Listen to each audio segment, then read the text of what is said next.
잘 지내셨어요? 오늘은 잠시 교과서를 좀 내려놓고 여러분하고 함께 생각해 볼 시간을 잠깐 갖고자 합니다. 제주도 가보셨죠? 아름답지, 제주도. 그 아름다운 제주도가 과거에 엄청 그 아픈 역사를 가지고 있었던 거 혹시 아십니까? 아, 제가 작년 겨울에 제주도의 그 4.3 사건이라고 4.3 사건 유적지를 한번 이렇게 다녀본 적이 있어요. 그 북촌리부터 해갖고 뭐 4.3 평화공원 그리고 이 무슨 해수욕장이야? 거기 유명한 해수욕장인데 뭐 관덕정 해갖고 곳곳이 학살터더라고. 그래서 무고한 제주도 시민들이 굉장히 많이 죽임을 당한 아픈 역사를 갖고 있는 것이 제주도라고. 그래서 이 아픈 역사를 그래도 여러분들도 좀 알아야 되지 않을까 해서 오늘 제주 4.3 사건에 대해서 한번 간단하게 생각하는 시간을 한번 가져보려고 그래요. 그 제주도 같은 경우는 이 아름다운 섬이지만 사실 여기가 전쟁 시기에는 군사적 요충지예요, 이게. 그래서 2차 세계대전 때 일본 놈들이 여기를 아주 그 군사 요지로 좀 생각하고 있었던 지역이에요. 그리고 많은 곡물들을 또 착취해 갔던 곳이고. 그래서 좀 한이 있던 곳인데 이 제주도 사람들이 그 일본이 지배할 때 많이 섬을 빠져나갔던 곳이란 말이야. 그리고 해방 이후에 일본이 패망했잖아요. 그럼 해방됐으면 제주도 사람들에게는 어떤 전쟁의 그 고리에서부터 탈피하는 것이고, 그리고 뭔가 희망을 가져야 되잖아요. 근데 그래서 제주도 곳곳에 흩어져 있던 제주도민들이 다시 제주도로 옵니다. 해방 이후에. 그런데 일본이 패망하고 나서 미군이 우리나라를 지배하잖아요. 근데 미군 애들이 우리나라 실정을 잘 모르잖아?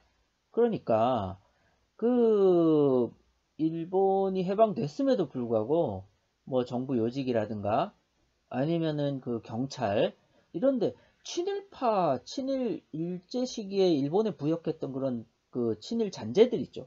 경찰이나 아니면은 뭐 관료들이나 이런 애들을 다시 이 요직에 관직에 이렇게 딱 앉혀갖고 이 행정을 또 하는 거예요. 얘네들이 미군 애들이. 그러니까 우리 일반 백성들의 입장에서 보면 일본이 다만 미국으로 바뀐 것 그거밖에 없었던 거예요. 이런 상황에서 1947년 3월 1일 날 제주도민들이 3.1 운동을 기념하기 위해서 전국의 전 제주도에서 한 3만 명의 그 제주도민들이 지금 관덕정이라고 있어요. 제주도 가보면 관덕정 앞에 그 광장에 넓은 광장에 3.1 운동 기념식을 하는 거기에 이제 제주도민들이 모입니다. 그런데 그 사람들이 북적북적 할 거 아니야. 근데 그때 그 말을 타고 있던 경찰관 한 명이 말 타고 이렇게 가다가 조그마한 어린 아이를 그냥 모르는 건지 아니면 일부러인지 어쨌든 어린 아이를 밟고 지나가요. 아이가 죽었지. 그리고 경찰은 그냥 가는 거야. 그러니까 그 주민들이 어떻겠어? 열받지. 그러니까 이 주민들이 그 경찰에 항의하면서 막 개떼같이 몰려가고 막 항의를 하고 이랬던 거지. 그러니까 이 경찰에서는 두려웠던 거겠지. 그래서 주민들에게 총을 발포합니다. 이 경찰이 무고한 주민들에게 총을 쏴요. 지금은 상상도 못할 일이지. 그래서 여기서 제주도민 6명이 사망을 해요. 그래서 이게 4.3 사건의 발단이었어요. 그리고 제주도는 이 다른 육지에 있는 다른 지역과 달리 굉장히 그 자치가 굉장히 잘 돼 있던 곳이래요. 건국준비위원회 자치활동이 해방 이후에 자치활동이 굉장히 원활했던. 그래서 제주도 자체적으로 이 군민들이, 제주도민들이 이 자주적으로 제주도를 이렇게 운영할 수 있는 그러한 어떤 조직 체계를 갖추고 있다 그래요. 이런 상황에서 경찰이 6명을 발포한 거야. 그러니까 여기에 주민들이 항의하기 위해서 그 제주도민들의 한 95%가 민관 합동 총파업을 했다고 합니다. 네, 파업을 한 거예요. 한 95%의 직장인들이 파업을 한 거야. 그러니까 이 사건이 일어나고 이게 잠잠해지지 않으니까 이 미군정에서 이 제주도를 이 좌익의 본거지다, 빨갱이들의 본거지다, 이렇게 규정을 해버려요. 근데 제주도민들이 빨갱일까? 좌익일까? 뭐, 그냥 무고한 주민들이 사살당하고, 이런 상황에서, 그냥 진실을 요구하고, 뭐 이랬던 거를, 빨갱이로 이렇게 몰아갑니다. 자, 이런 상황에서 이 파업이나 아니면 제주도민들의 이 거센 저항이 잠잠해지지 않으니까, 이승만 그 당시 대통령이죠. 이승만 대통령이, 이 제주도를 좀 이렇게 좀 진압하기 위해서 그 민간단체인 서북청년단이라고 있어요. 그 악랄했던 애들이에요. 얘네들이 다 이 북한에서 내려온 공산주의가 싫어서 내려온 젊은 청년들이 만든 단체라고 합니다. 근데 좀 무력으로 사람들을 폭행하고 이렇게 자기 색깔하고 안 맞으면 감금하고 폭행하고 이런 애들, 이런 서북청년단이라고 악랄했던 그런 애들을 이 제주도 이 4.3 사건을 진압하기 위해서 내려보냅니다. 근데 중요한 건 이게 정부에서 내려보냈는데 이게 돈을 안 주는 거야. 월급을 안 주고 니네들이 자체 해결해라. 이렇게 해서 내려보낸대요. 그럼 얘네들이 뭘 어떻게 하겠어? 내려가서 왜 돈을 안 주니까 돈을 벌어야 되겠지. 그게 어디서 나오겠어? 제주도 도민들의 주머니에서 빼내갈 수밖에 없는 거예요. 이렇게 서북청년단이 악랄하게 또 제주도민들을 학살하고 착취하고 이렇게 되니까 1948년 4월 3일날 그 당시 남노당 좀 좌익 세력이에요. 남노당 무장대원들이 무장을 하고 제주도 경찰서랑 그 우익단체들 있죠. 총으로 공격을 합니다. 이게 4.3 사건의 시작이야. 이렇게 해서 4.3 사건이 시작이 되고 물론 뭐 1년 전부터 47년도부터 쭉 진행이 되던 게 1948년 4월 3일 남노당 대원들이 경찰서랑 우익단체 총으로 공격을 하면서 시작이 된 거죠. 그 과정에서는 엄청나게 그 많은 착취를 당했던 것이죠. 이렇게 되니까 제주도 경찰들과 정부에서는 이 가족들, 이 남노당원의 가족들과 그리고 이 제주도민들을 남노당 그 무장단체들을 도왔다라고 하는 이유로 그냥 민간인들을 학살하기 시작합니다. 43년도에, 48년도에. 그리고 5월 10일 날 알죠? 5월 10일 날 남한만의 단독 선거가 있어요. 이게 그 5.10 남한 총선거가 있죠. 근데 전국에서 딱 유일하게 2군데가 투표가 진행이 안 돼요. 그 2군데가 바로 제주도입니다. 그래서 이 당시가 4.3의 아주 격전지였기 때문에 제주도민들은 투표를 거부하죠. 이러면서 격렬하게 또 저항을 하니까 미군정과 이승만은 초투화 작전을 벌여요. 그래서 제주도민들을 아주 싸그리 그냥 초투하잖아. 그냥 싹 죽여버리는 거지. 말살장책. 그래서 초투화를 합니다. 그리고는 주민들을 많이 죽이죠. 그러니까 이런 역사를 가지고 있는 게 제주도예요. 그리고 이게 1954년도인가까지 가요. 이 4.3 사건이. 그래서 엄청나게 많은 제주도의 그 당시에 한 10분의 1 정도가 죽임을 당했다 그래요. 그래서 제주도에 여자가 많잖아. 남자들이었고 삼다도라 그러죠. 돌, 바람, 여자 이렇게 많다고 하잖아요. 제주도에 여자가 많은 이유가 48년 4.3 사건으로 많은 남자들이 죽임을 당해서 뭐 여자들이 많다라고 하는 속설도 있습니다. 그리고 뭐 대표적으로 그 북촌리라고 있는데, 예, 그 북촌리는 그 당시에 그 남자들이 없었대요. 그래서 다 죽여갖고 그 북촌리를 예, 무남촌이라고도 했다고 합니다. 이런 아픈 역사를 가지고 있는 게 제주도예요. 그래서 그 제주도 4.3 사건을 여러분들이 한번 좀, 한번 대사얘기?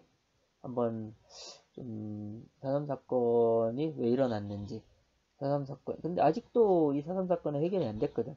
2000년도에 그 4.3 특별법을 제정을 했는데, 예, 지금 현재 20년이 지난 지금 현재도 제주도 4.3 사건 특별법을 개정하라고 하고 있어요. 지금 제주도 그 특별법에 문제점이 있거든. 뭐 개인 보상이 안 된다는가 뭐 이런 문제점이 있어요. 그래서 그 문제점을 뭐 저도 자세히는 모릅니다.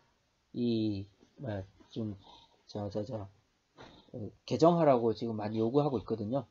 그래서 그 부분에 대해서 여러분들이 한번 생각하는, 그래서 아픈 역사를, 여러분들이 아픈 역사를 알아야지 역사를 잊은 민족에게는 미래가 없다잖아요. 그러니까 여러분들이 이 아픈 역사를 알고 있어야지 좀 앞으로 진실도 규명되고 다시는 이런 일이 일어나지 않을 것 같아요. 그래서 한번 오늘은 4.3 사건에 대해서 한번 생각해보는 시간이 되도록 해요. 그래서 여러분들 제주도 갈 때 그냥 무조건 아름다운 섬, 관광지 아닙니다. 제주도는 아픈 역사가 있는, 많은 제주도민들의 희생이 있는, 전 제주도 곳곳이 학살터였던 그런 아픔을 가지고 있었던 게 제주도예요. 그래서 뭐 4.3의 의미를 뭐 친일파 청산, 토지개혁, 남과 북의 통일, 이런 의미를 가지고 지금 바라보고 있거든요. 제주도 4.3을. 그래서 여러분들도 그 의미를 한번 찾아보는 소중한 시간이 됐으면 좋겠어요. 그리고 제가 이 영상 하나와 제주도 4.3 인권 학습지 하나, 이렇게 두 개를 제가 올려놓을 생각이니까 그걸 한번 영상은 보시고, 그리고 제주도 4.3 학습지는 여러분들이 한번 그 풀어가는 과정을 통해서 자료를 찾으면서 그 풀어서 한번 의미를 되새기는 시간이 됐으면 합니다. 뭐 제주도 4.3 뭐 이것으로 뭐 설명은 간단히 하고, 그러면 이제 영상, 제주도 4.3 때 이 경찰이 쏜 총에 맞아서 여기 아래턱이 이렇게, 그때 총에 아래턱이 뭐라 그래야 돼, 아래턱을 관통해서 아래턱이 없이 이 평생을 산 할머니가 있어요. 그래서 이 항상 이 하얀 무명천을 이렇게 이 턱 아래에 이렇게 불들 말고 생활하신 그 진아영 할머니라고 계시거든요. 그 할머니 돌아가셨어요. 몇 년 전에 돌아가셨는데, 그 진아영 할머니에 대한 삶을 다큐멘터리로 만들었더라고요. 그래서 그 다큐멘터리 한번 영상을 보면서 저는 이것으로 마치도록 하겠습니다. 그래서 영상 보시고 학습지 한번 풀어보시고 한번 의미를 되새기는 시간이 됐으면 합니다. 네, 이상입니다. 안녕. 다시 왔습니다. 한 가지 얘기 안 한 게 있어서, 제가 원래 이 코로나 바이러스 이거 아니었으면 올해 제주도를 한번 가려고 그랬어요. 이 4.3의 유적지 통일과 관련해서 4.3 유적지를 한번 돌아보면서 이 학살 터와 제주도 무남촌 그 북촌리, 그리고 진아영 할머니의 쉼터, 그 살아있을 때 그 생각, 그리고 이 4.3을 생생하게 기억하고 있던, 그 당시 한 11살로 알고 있는데, 그 당시에 이 4.3을 겪은 할머니의 뭐 진술, 아니면 할머니의 이야기를 듣는 시간, 뭐 이런 걸 기획하면서 제주도를 가려고 그랬어요. 계획까지 다 세웠지. 근데 코로나가 터진 거야. 그래서 참 열받아서, 이게 안타깝지. 제주도 그래서 혹시 뭐 이 코로나가 빨리 진정이 돼서 뭐 여러분들이 이렇게 등교를 한다면 제가 한 10명, 10명을 넘으면 안 돼요. 10명 이내, 9명에서 10명 소수의 인원을 데리고 제가 제주도를 한번 다녀오려고 생각은 하고 있어요. 예산은 확보해 놨거든. 근데 이게 그리고 그러면서 이제 뭐야 저 생기부도 좀 쓰고 그러려고 계획을 다 세워놨는데 제가 이제 올해 제주도 그 다음에 사회과 답사 그 다음에 저 판문점 이렇게 세 개를 크게 좀 답사 계획을 세워놨었다가 지금 이 코로나 때문에 지금 올스탑 됐는데 혹시 이 계약이 만약에 된다면 등교가 된다면 한 9명 정도 저랑 같이 제주도를 한번 가봅시다. 그 현장을 한번 생생한 현장을 한번 같이 갔으면 좋겠어요. 알겠죠? 안녕. 진짜 안녕.